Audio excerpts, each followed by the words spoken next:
ஆபத்துல இருந்து காப்பாத்தி கொடுத்துருக்கேன். ஆவேசம் கொள்ளுது. சரியா? உன் தாய் இடத்துக்கு போயிருச்சு அது.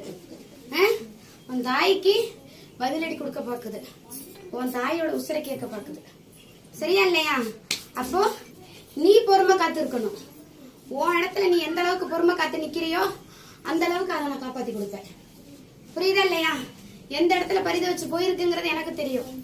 அதனாலதான் நான் கொடுத்தேன் பாதுகாப்புக்கு. புரியுதா இல்லையா? கொஞ்சம் சூதானமா இரு. 48 நாளைக்கு. புரியுதா? இல்ல நான் தாயா வரலப்பா. சரியா? உனக்கு அந்த காவக்காரன் நான் வந்திருக்கேன். உன் எல்லையில நான் காவ காத்திருக்கேன். சரியா? நீ 48 நாளைக்கு சூதானமா இரு.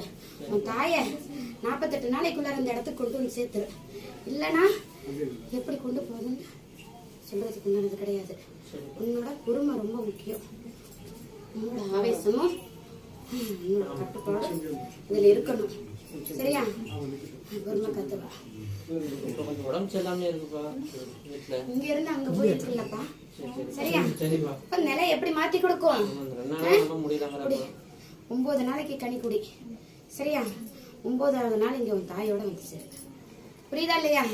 கனி பூ வாங்கிக்கலாமாப்பா?